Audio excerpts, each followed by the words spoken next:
superstar. Rusty coming to run my shuttle. Too awesome. So yeah, so if you may not know, but this is Rusty's Enduro, and I paddled it the day of the Packathon, and I've been waiting for a chance. I've got to make it happen. He's gonna need the boat back here shortly. Perfect day, the river's up. Enduro 450. Well, yeah, there it is. Pretty boat. Let's go have a good day of paddling, man. I appreciate you running my shuttle. Anytime.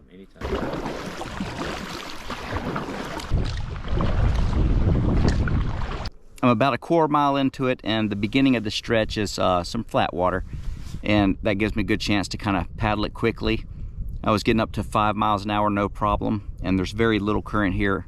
So almost all of that is muscle, manpower. The posture is good. I like the way you sit in the boat. The knee braces are very comfortable. It's got a very good feel to it. It's a little narrower than the Yukon, so you can get a more vertical stroke. That feels really good. Quick boat, still pretty responsive.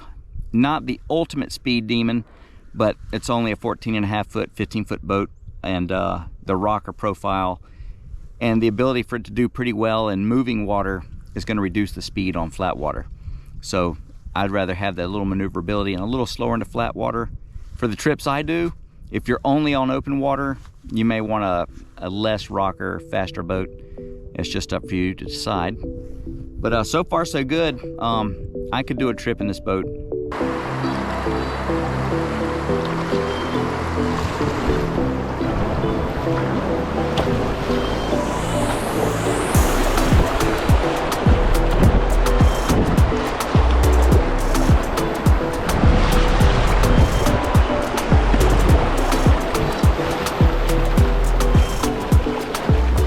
All right, so the boats compared to the Yukon, this boat without a rudder and the Yukon without a rudder, this one definitely tracks better, but not amazingly better, which is good. A boat that tracks really well in flat water does not do well in moving water for maneuverability. Those keels and the water lines start working against you. So the fact that this needs a rudder to stay straight at speed, just like the Yukon, is a good thing. I felt good back there. I felt in control. It did feel a little bit like a faster boat that you had to stay on top of, whereas the Yukon performs well even when you're not moving very fast. I feel like speed will be your friend in this boat. So let's keep going down the river. I'm sure I'll find some more stuff to get into, and I'm gonna try to surf it. I'm gonna try to catch some eddies, try to do some fun stuff, and we'll see what this thing can really do.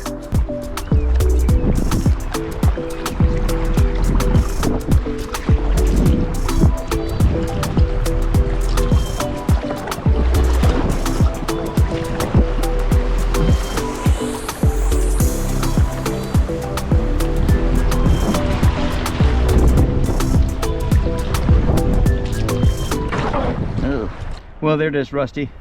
Your first scratch. I feel honored and a little bad. Oh man. Now you don't have to worry about it anymore. You start paddling that thing.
the rear left rudder assembly slipped.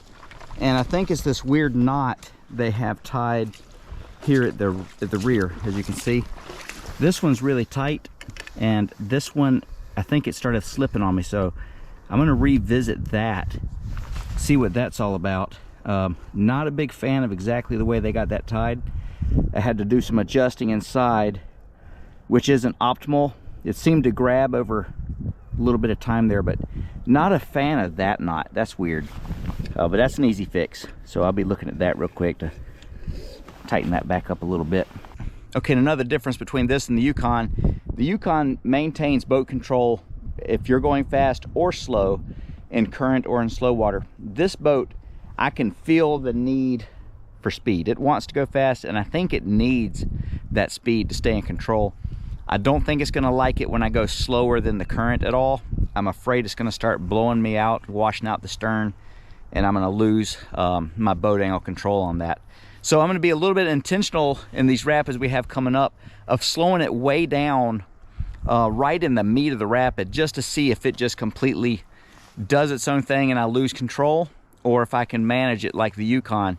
That's one thing I've always loved about the Yukon. It behaves just like a whitewater boat in current, just albeit a longer one. This one, I hope it does the same. It's definitely a faster boat than the Yukon. I'm just really gonna try to see what happens when you slow it way down right in the rapid. So stay tuned. Otherwise, I'm comfortable with everything. If this were my boat, I would adjust those thigh hooks down a little bit, but it's rusty, so all I've done is move the foot pedals up, haven't really adjusted it. The seat cushion is fabulous. I wouldn't need to change that, but I would put my high seat back in there if it were my boat. The one that's got isn't bad. I haven't noticed it.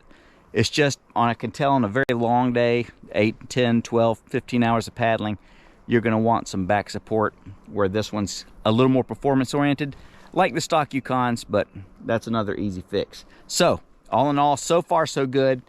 The 4 miles of flat water is behind us, had a few little ripples. The rapids are all ahead of us. I don't know if you can hear them. They're just right down there. So, really quick snack break, fix the rudder, and we'll be on down the river. Back on the water, it took maybe 1 minute to retie both of the rudder cables to the rudder assembly there. Super easy fix, but it's just, I'm not a fan of the way they had that tied up from the factory there. No other complaints thus far. Like I say, I would probably move the thigh pads around. They're working now, but I could really get a better snug fit if this were my boat. Other than that, no complaints. And like I say, let's go down here and see what this boat will do if I slow it down in the rapids, see if I can maintain control, which is important for the kind of trips I do. But I know it's good when you're going fast. So this will be interesting. Let's see what happens. I'm gonna try to catch the eddy to the left of that one big rock. I'm gonna see if I can whip it in there. Hopefully it's deep enough for me to get the boat in there. If it's not, I'll just peel off and keep on going. Try to bust through this current, see what happens.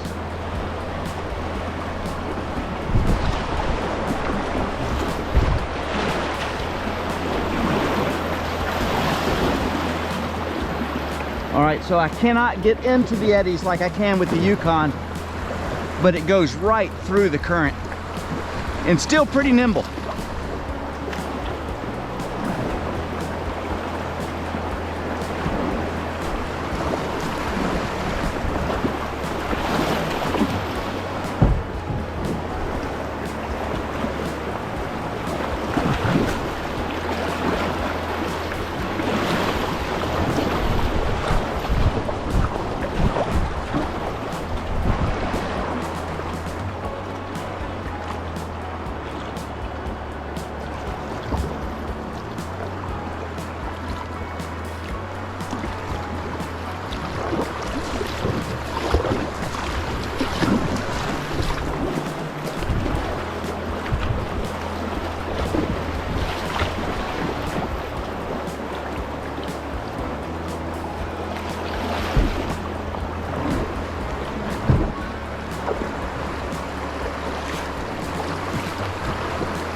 So I don't know if you noticed, but it loves speed even in the rapids, and it tracks really well through the current. It doesn't whip into the eddies like the Yukon does, but what it does do really well is blaze a track through the current. It doesn't kind of get caught up like keeled boats do, where the current starts sailing the boat and really gets out of control quick. But it does blast through current, holds a line really, really well. It's a little harder to whip into eddies at the end, so as you're coming across the current, you're in the eddy. But the problem is you'll blow right through out the backside because it doesn't stop in the eddy.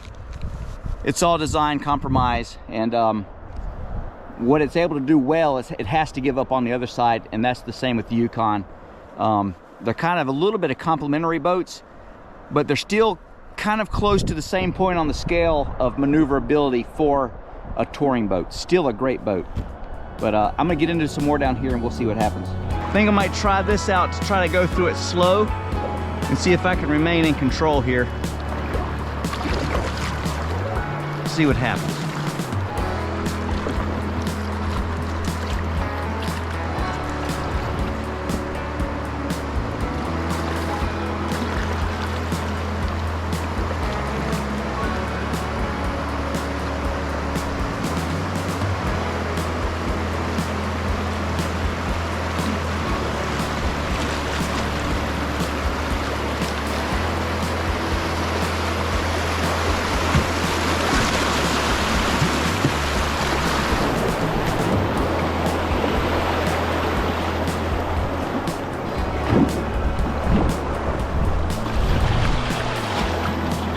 It just does not like to really grab that eddy.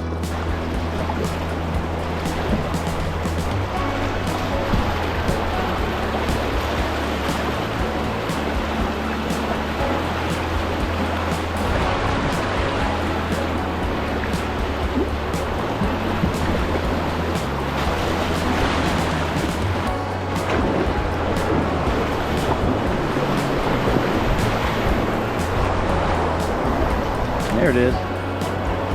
You can get into them, you just need a bigger eddy. See if I can ferry across that current with ease. Pretty good flow. Maybe I can even surf in the middle there.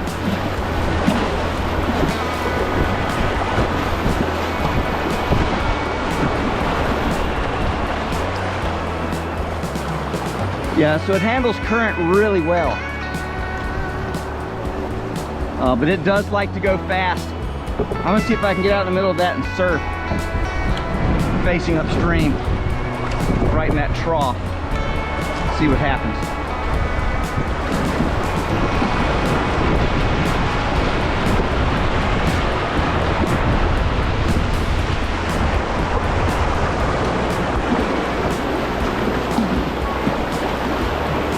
If I can make that one trough right ahead of the boat, I'll be good.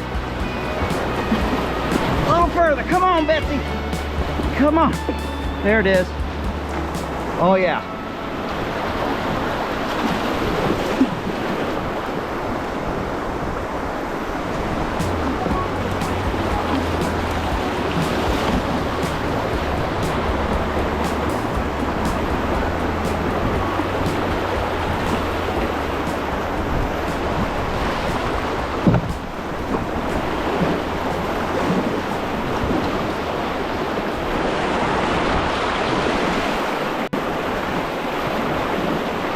Caught in that weird seam, handles itself well.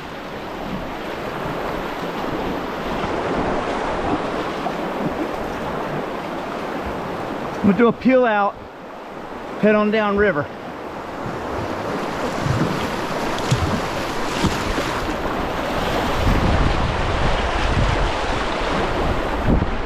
Very nice.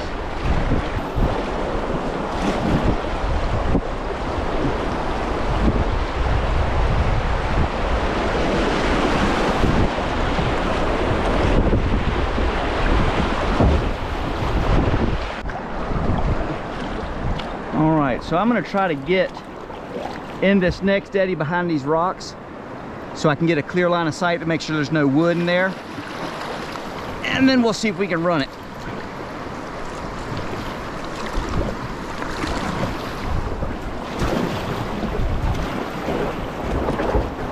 Oh yeah.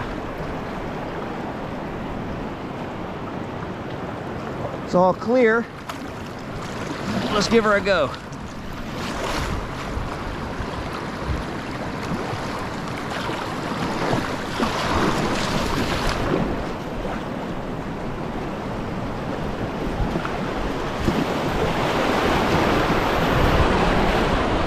Oh yeah, very nice. Where it definitely doesn't shine as well as a 360 spin or whipping into the eddy. It just doesn't do as well as the Yukon does, but it is a lot faster. You can feel the speed on the water. And if you can harness that speed and know how to use it, it can do some amazing things. And it's a fun boat, very stable. The bigger the water gets, the more stable it becomes, which is a good feature. Boats like the Tsunami, other boats like that, the bigger the water gets, the less control you have unless you're going perfectly straight. Soon as you get sideways or have to deal with current, those other boats with keels, no bueno. So just to let you know, it is a fabulous boat, just a little different. I would have no hesitation as to recommending this boat. And if I could not find a Yukon, I would probably be in the Enduro of all the boats I've tested so far. It is definitely my second. I still favor the Yukon for most of the runs we do because of the amazing control. Close second right here, just giving up a little bit here and there, but it gains in other areas, so it's not a total loss. It's a great boat, great design. Let's go have some more fun. So on this next rapid, the whole river condenses to something about 20 feet wide, and it's really fast and flushy. I think they call it the flume or the bottleneck or the gap or narrow, or they call it something. There's a kind of a hero eddy on the river right side of this thing, and it's fun to catch in a whitewater boat. I've done it before also in the Yukon. I'm gonna go through there and see if I can whip it into that eddy, and I don't know what's gonna happen. We'll find out. Oh yeah, you can see that swirling eddy. I want to try to get my boat in there, see what happens.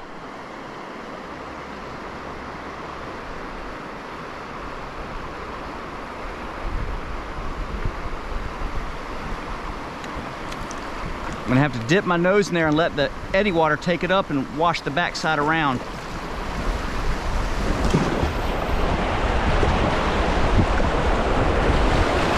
Woo!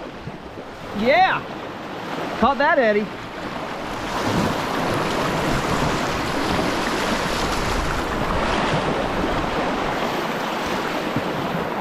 All right, so still very maneuverable for a big boat. I'm gonna try to go back across and catch it again. That was a lot of fun. Nope, maybe. No, I missed.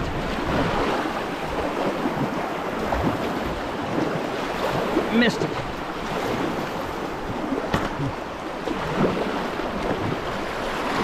Bounce off that eddy line. Bounce. There you go. Got it.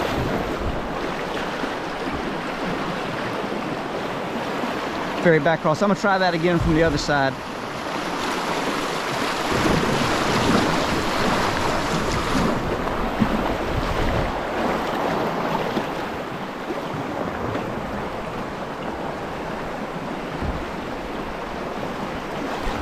And get up higher.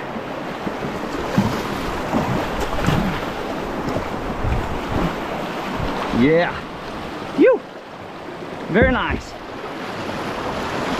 Peel out.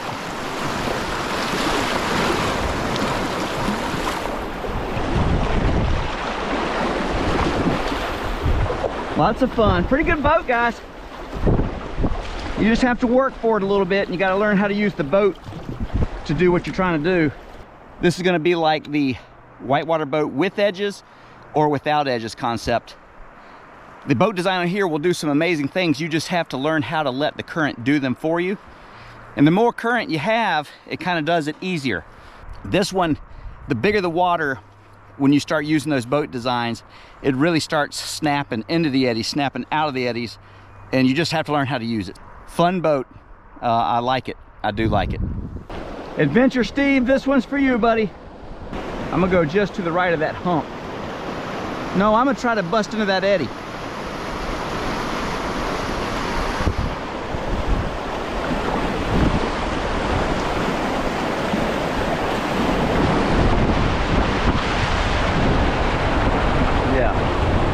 Yeah, it does really well in those kind of situations.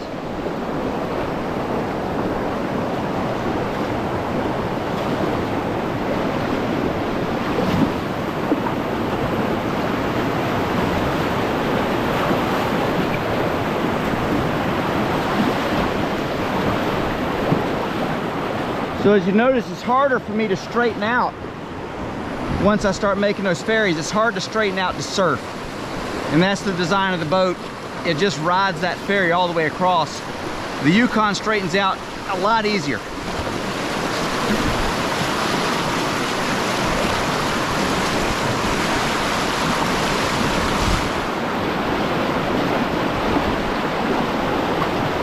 if I can surf across this whole thing. Nope.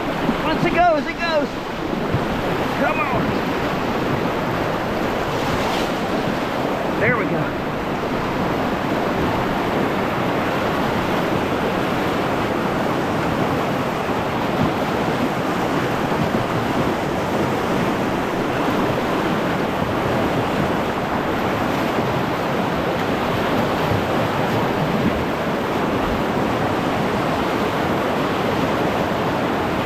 Trying to get through that thing, that little trough, trying to bounce me off. There it is. Come on. I'm getting bounced out to the left here. That seam right there is bouncing me out. I can't get past it.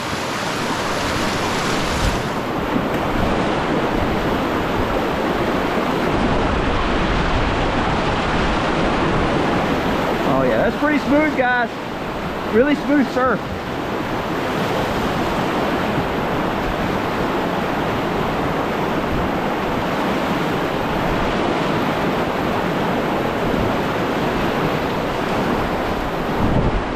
Once it goes though.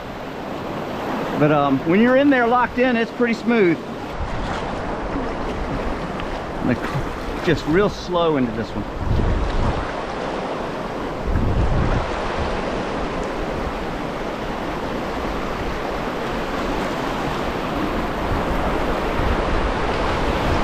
Yeah, handled well.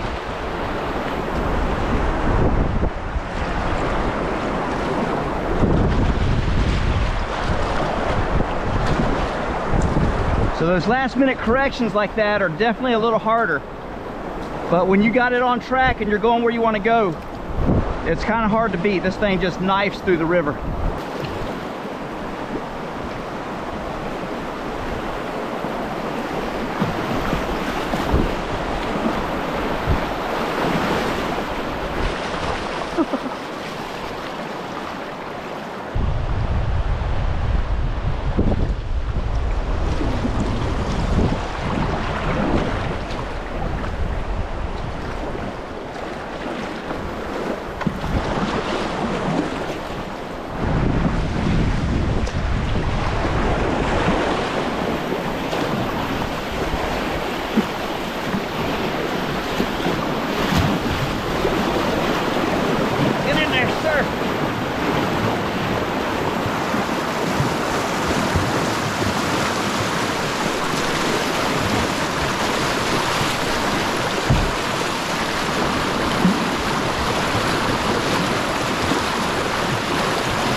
So these two little rocks, I have to go to the right of that, then really whip it hard and try to get all the way back up behind these rocks where those trees are, and then straighten out and go down. Otherwise, it's a big S turn. Multiple lines, but it's fun to see what you can get out of it. You can see the slack water I'll be shooting for. I'm gonna try to bust right through the current, hit that slack, and then hard left back up in here.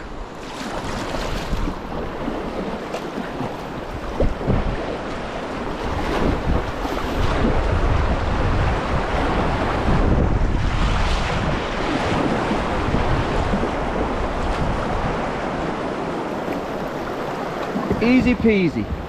Couple choices here. You could just take the straight shot, which is the easy line, or I'm gonna ferry back behind those rocks to the slack water, do a slight attainment up, get back in the current, turn left, and hit all those big wave trains. And I think that might be more fun. Let's see how it goes.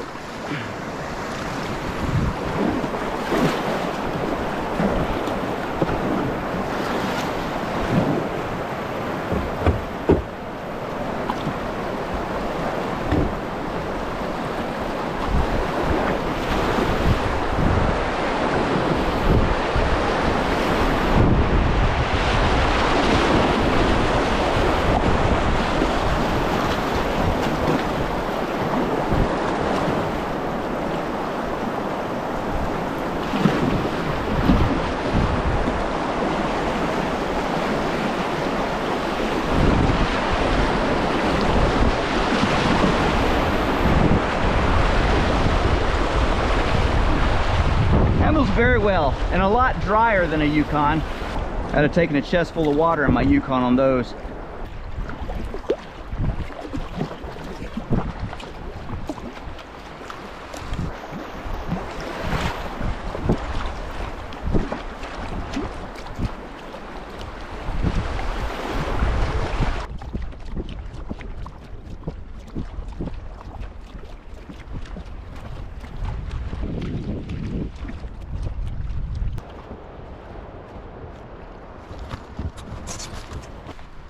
Did I drop something?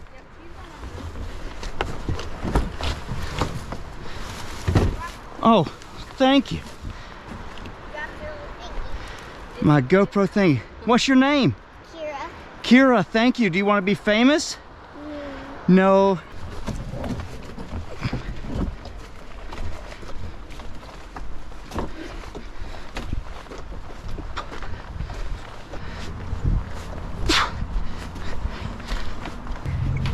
All right, folks, I am with world famous Kira. Say hey to everybody. Hello. She helped me out down there. I dropped my little camera handle, my little selfie stick, and she noticed, picked it up, handed it back, and then she realized she forgot my name. So she came, ran me down, and my name is Pete, and she has a book named what? Pete. That sounds like an awesome book. It does. We look forward to right on. YouTube. Good folks, everybody. There she is. You saw her here first, Kira. She's gonna be a famous star one day. So I've got my Enduro sitting out in the sun where I can really show you the detail well. But here on the rack is the Yukon. I just wanted to show you how the front only has about 12 or 13 inches before it becomes this trihedral hull. So in other words, I got one plane there, the flat plane at the bottom, and then another plane of the boat. There's no keel line taking it all the way down. And as you come down to this end, it tapers out right there. There's rocker all the way to that point, and where it tapers out, there's only about 10 inches left for the whole boat. So there's zero keel. That's just where that plane and that plane of the boat come together. But there's no keel line whatsoever down this whole boat. And it's a smooth rocker in the front, smooth rocker in the back. And that's what gives it its super maneuverability. And while the Enduro is still a very nimble boat, I can show you why I knew it was going to be different before I even put it on the water. But essentially, you have the same trihedral design. If I can get the sun to work with me. You can see this flat area here, then another plane there, and then that other plane over here from that line down. And so that kind of works just like the Yukon. But if you're looking at the rocker profile, you can almost see the keel is sticking up above the center of the boat down there, if you can kind of see that. We go to the front, you don't see it, and then as you raise up, you see the keel kind of starting to protrude. Maybe I can find the best angle to show that to you. So like right in here, that's where the boat is tapering up, and then it stops and actually comes back down into the water for the rest of the stern here. And so you can probably see it really good from the back here. Yeah, that's a pretty good view. That little depressed keel line, or whatever you call it, in the stern is what allows it to track through the current so good. And while there is a pretty good rocker profile on this boat, and that's what keeps it playful, that little stern right there keeps it from flat spinning a little more than the Yukon. So that's why I was having a little more trouble getting into the eddies. Now on the front, you don't have that same design. It's nice, smooth taper up of rocker, but it does have a more pronounced keel line sort of here in the front. So that is knifing through the water a lot more than the Yukon does. And that also makes it track really good in current, but also prevents it from catching that eddy just a little bit. There's a lot of extra scratching there, so I can tell you right now, since that's depressed over a long period of time, this is where you're going to take some abuse right here, and that's going to wear faster than anywhere else on the boat. In fact, look, we took a shot right there on the stern at some point. I don't know if that was there before me or not, but that little depressed stern area there, it's going to take a little abuse. So I know what they're trying to do, and I know what they're going for, and the boat performs just, I'm sure, just exactly like they want it to. But if I was designing the boat, I would have left that taper up and not had that pronounced keel, that depressed keel line there in the stern, and I think it would have freed the boat up a lot more. Also, it would probably taper the rocker a bit more in the front, so that that rocker profile keeps going, you know, all the way a little more to the nose, a little less keel line in the front, and then you might actually have something that would rival the Yukon. I think that little bit of boat design is the biggest difference you're going to see, because other than that, the hulls are almost identical on the bottom. So, and you can see how a little bit of boat design makes a big difference.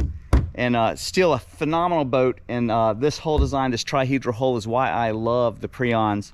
And there's no other boats really like them, and they outperform, for me, all the other boats with keels and that sort of thing. Okay, so enough with all the part of the boat design that really matters and gets you down the river from point A to point B safely. Let's talk about the important stuff to you. That's how does the boat look and how does it feel? And what are some cool little features they have on top to keep you entertained when you're heading down the river? Number one, I gotta say, I did enjoy the day hatch. Most important feature of a day hatch for me, other than being waterproof, is that you can actually reach it. And so I was able to reach in there, get everything in and out of there I needed without having to get out of the boat or get in a really awkward situation. Just simply reaching forward in the seat, and I could reach that with no problem. Another thing I really liked were these thigh hooks, and this is very important because this keeps you in the boat and part of the boat. And it's a simple adjustment with a tool they provide that stows behind the seat. Loosen that a little bit, and you can just pull that out, get it where you want it, tighten it back down, and you're rocking and rolling. And you can make this adjustment on the fly in the river because the tool is with you. So I'll just put this back where Rusty had it, tighten that down. So that's really nice, I like that. Same kind of gas pedal foot pegs as the Yukon and all the Prijons. Really good, really easy to adjust. So the stock rudder cable is actually a thin rope, probably 1.5 millimeter. And I always trade that out for stainless steel on mine. And while we're on that subject, this knotting system they had on here gave way and came loose and started slipping. So I had to pull over and retie that, which I've just got a series of knots in there. The knot they had tied in there was one simple little knot and then a giant wrap and then another little overhand over here. And it really didn't hold, came all undone. So I just kind of retied that real quick while on the river, took a second. And what I would do if this was mine is get some, like I say, get some stainless steel cables in there. Nice rudder system, good standard Prijon stuff. Got the bungees in the front. Like I did on my Yukon, if this were mine, I would install bungees here, and I would install some bungees here. And while we're on the subject of bungees, one thing I'm not sure about is this bungee connector to hold the hatch covers. So, as you know, with time, bungees always go bad. They don't last but a year or two, and you have to replace them. and plastic can break, although that's some pretty beefy plastic. It looks pretty good. I just don't know if that's enough to really hold this down in some massive water, but the people at Prijon know what they're doing. I'm guessing they tested this, and I guess it works. I've just never used a system like that, and I feel better with the straps like they are on my Yukon. Got a couple straps here, a couple straps there with the buckle, and you can see the indent they provide where that was initially what they do, or maybe they use that on their other boats. This must be their new system. It is very simple and easy to use. Just pop that and you're in. Of course, you got your neoprene hatch covers. But yeah, not so sure about that. I guess with time they'll start finding out. Pretty decent sized hatch opening. No complaints there. Moving on to the front hatch cover. It's long and narrow. And I still think you can get just about anything you want in there. I wouldn't let the narrowness of that put you off. It is probably about 8 inches wide and probably about 17 inches long. So 17 by 8, you can get whatever you want in there. Pretty good sized dry bag will still fit in that hole.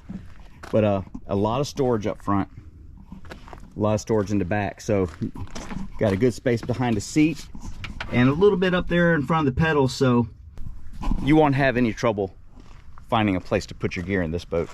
Plenty of storage.